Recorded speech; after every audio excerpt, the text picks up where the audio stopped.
Hello everyone, good morning to all of you and welcome back my YouTube channel Rathore English Research Center. My dear friends, as you know very well that today we will celebrate the new happy new year.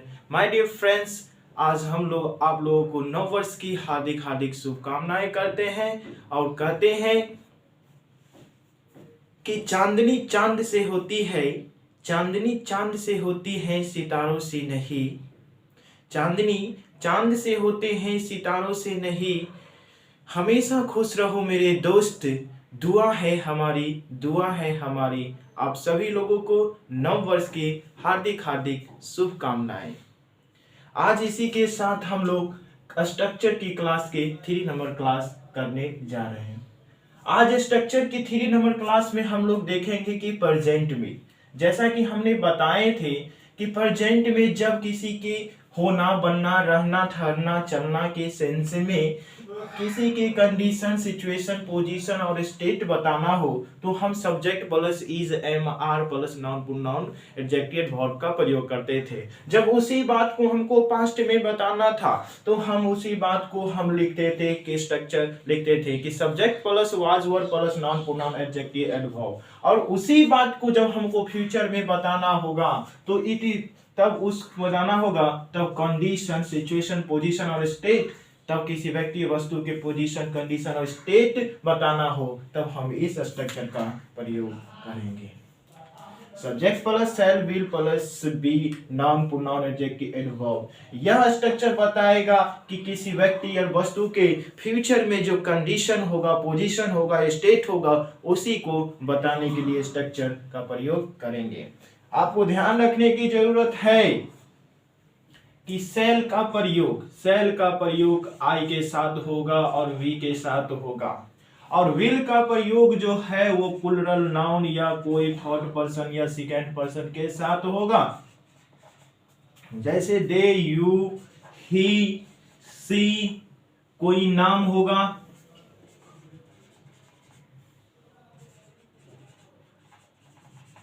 Kailash and Rani, etc।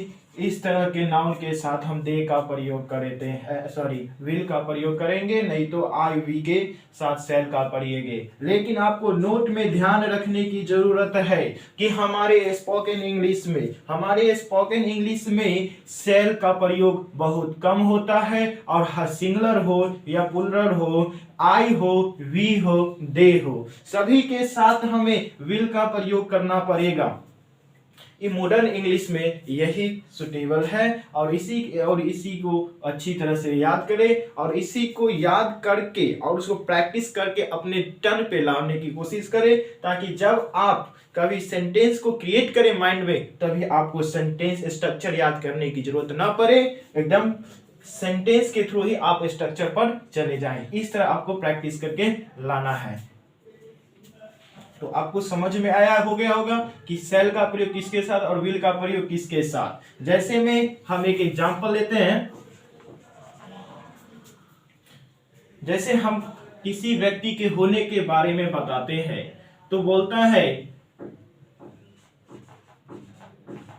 खुशी, खुशी will be a doctor, खुशी एक doctor बनेगी। ध्यान दीजिए, ये बता क्या रहा है आपको, जब हमने बी का हम जब फॉर्म बताए थे V1, V2, V3, V5, तो इसमें हमने चर्चा किया था। तो V1 में लाए थे R लाए थे, M लाए थे, B लाए थे। तो वहां पे अब B का काम यहां हो रहा है होने बनने के अर्थ में। किस चीज में? होने, बनने, ठहरने, चलने, रुकने के अर्थ में यहाँ पे बी का प्रयोग हो रहा है। यानी खुशी विल बी अ डॉक्टर, खुशी जो है डॉक्टर बनेगी जब किसी के साथ उसी सेंस जो आपको हम बताए थे कि बी का प्रयोग जो ठहरने के सेंस में भी होता है। जैसे बोलेंगे कि खुशी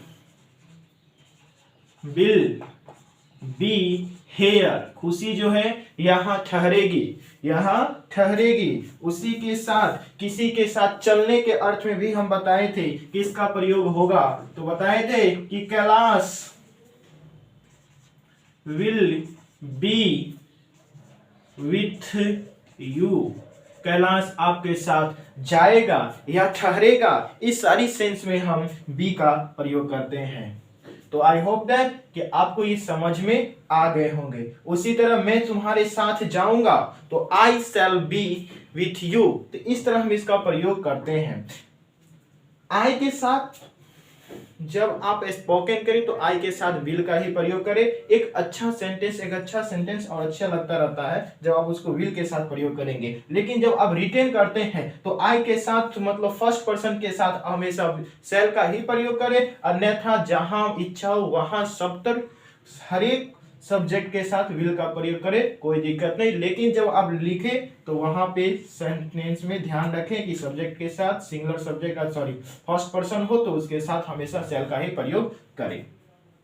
जैसे कि हमने ये बताए, अगर आप इसको स्क्रीनशॉट लेना चाहते ले लिए, नहीं तो हम इसको मिटाते हैं, फिर इसको हम स्ट्रक्चर को ड्रिल करते हैं, उसके बाद कन्वर्सेशन को देखेंगे, उसके बाद हम इस स्ट्रक्चर इस वीडियो को समाप्त करेंगे, आज की क्लास समाप्त करेंगे।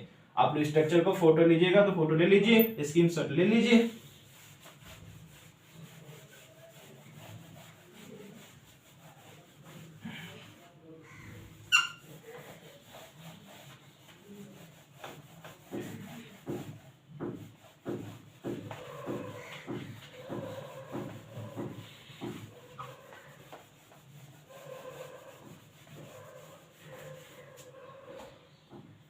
ठीक, ड्रिल किस तरह करेंगे। पहला स्ट्रक्चर था यानी अफर्मेटिव स्ट्रक्चर था, subject plus shall will plus be plus noun pronoun adjective और एडवर्ब था। इसी को हमको ये अफर्मेटिव नेगेटिव बनाना हो तो subject plus shall will plus not, be के पहले नॉट लगाए तब जाके नाउन प्रोनाउन एडजेक्टिव लगावे।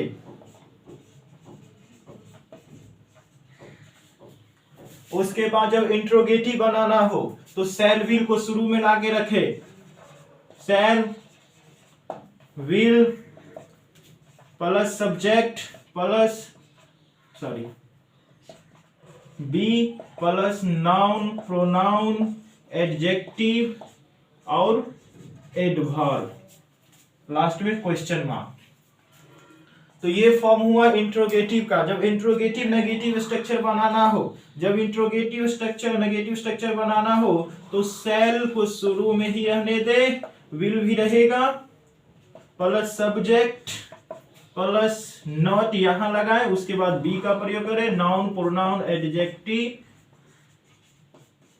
और एडवर्ब लगा दे। उसके बाद आपको हमने बताया था कि जब बाबू सुन इसको, जब ध्यान रख, जब इसको नेगेटिव में शॉर्ट फॉर्म में बनाना हो तो शांत लिखे। क्या लिखे? शैल को शांत लिखे और विल को वांट लिखे। क्या लिखे? वांट लिखे। ये शैल नॉट और विल नॉट का शॉर्ट फॉर्म होता है। उसी तरह यहां भी आप इसको शांत और वांट भी कर सकते हैं। शांत वांट, यानी शैल नॉट को और विल नॉट को संक्षेप में इसको हम शांत और वांट भी लिख सकते हैं। उसके बाद आता है WH word question. WH word बनाएंगे तो WH word plus shall will plus subject plus noun be plus noun pronoun adjective और एडवर्ब लगाएंगे। अब इसी को जब नेगेटिव बनाना हो तो सब्जेक्ट के पहले और बी के पहले, यानी सब्जेक्ट के बाद और बी के पहले नॉट लगा दीजिए, बन जाएगा नेगेटिव। और इसी को शॉर्ट फॉर्म में लिखना हो, जब शॉर्ट फॉर्म में लिखना हो नेगेटिव में, तब इसको हम इस तरह लिख सकते हैं कि WH वर्ड प्लस शांत या won't plus subject plus be plus noun pronoun adjective adverb. तो इस तरह हम किसी भी स्ट्रक्चर को 6 फॉर्म में हम कर सकते हैं ड्रिल। अब इसके बारी आती है कि अब इसको हम एक एक सेंटेंस लेते हैं, उसके बाद हम 6 फॉर्म उस सेंटेंस को बनाएंगे, फिर उसके बाद कन्वर्सेशन पे जाएंगे। स्क्रीनशॉट ले लीजिए।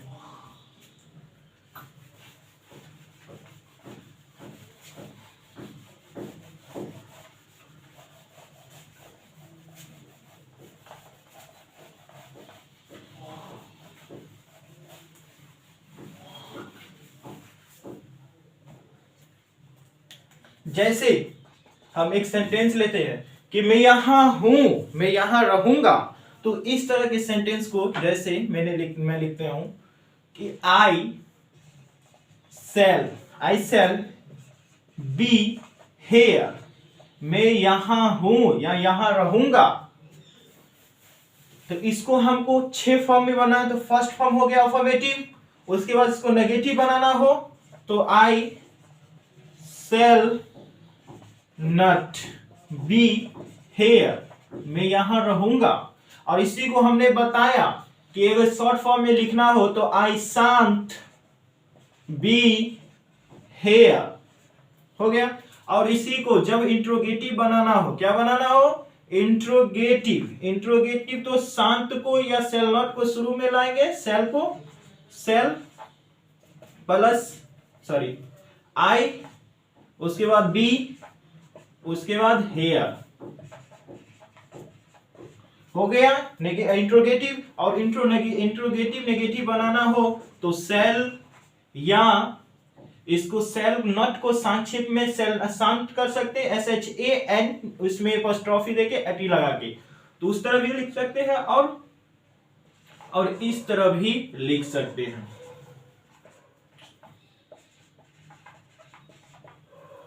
Shall I not be here, मैं यहां रहूंगा, क्या मैं यहां नहीं रहूंगा, तो वही हो गया।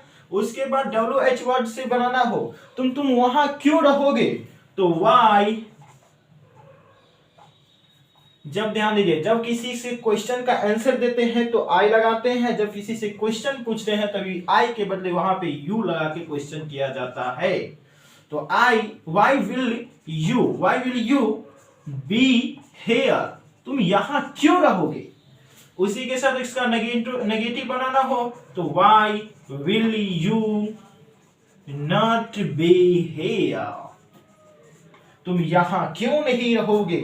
तो इस तरह हम किसी भी सेंटेंस को 6 फॉर्म में बना सकते हैं। जब उसका संक्षेप में उसको बनाना हो सकता है तो शेल नॉट को शांत में लिखते हैं, विल नॉट को वांट में कर देते हैं। तो इस तरह हम किसी भी सेंटेंस को 6 फॉर्म में बना के हम क्वेश्चन किसी से पूछ सकते हैं। आप इसको स्क्रीनशॉट लीजिए और उसके बाद हम इसको कन्वर्सेशन पे चलते हैं।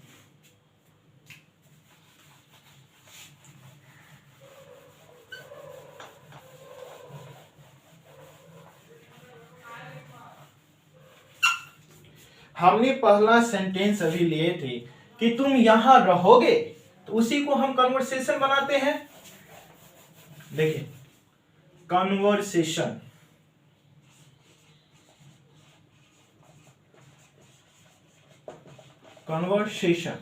कन्वर्सेशन जैसा कि मैंने बताया था, कन्वर्सेशन कितने बीचों में होते हैं, तो 2 जन के बीच में होते हैं। तो करेक्टर लेते हैं ए और बी। ए पूछता है बी से कि विल यू बी हेयर, क्या तुम यहां रहोगे। बी जवाब देता है वेल, ठीक है। आई के जगह पे विल भी प्रयोग कर सकते हैं, सेल भी प्रयोग सकते हैं, लेकिन आई के साथ सेल जब भी रिटेन का काम करेंगे तभी सेल ही लगाइए। उसके बाद अगर विल का मन है तो विल लगाइए, और सेल का इच्छा है तो सेल लगाइए, कोई दिक्कत नहीं है। तो I will shall be here, ठीक है, मैं यहां रहूंगा। उसी तरह फिर एक क्वेश्चन करता है कि who will be the next PM of India, India का अगला प्रधानमंत्री कौन होगा।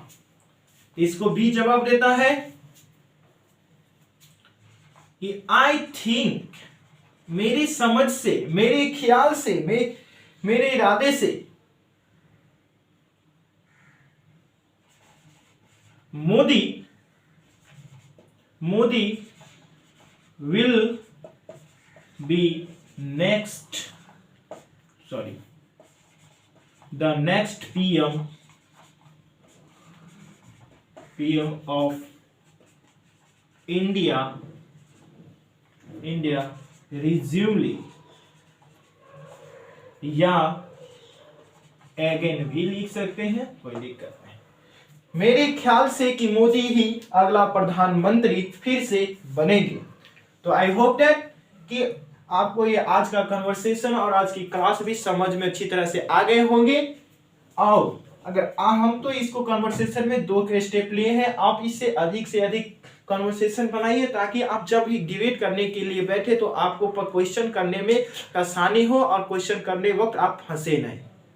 तो इसी के साथ आज की इस क्लास को हम ओवर करते हैं और एक आपसे रिक्वेस्ट करते हैं कि अगर इस चैनल पे नए होंगे तो चैनल को सब्सक्राइब कर दे, बेल आइकन को दबा दे ताकि जल्द से जल्द जब हम वीडियो इस पे डालें तो आपके पास जल्द से जल्द पहुंचे और अधिक से अधिक माय डियर फ्रेंड्स को इसका लाभ हो।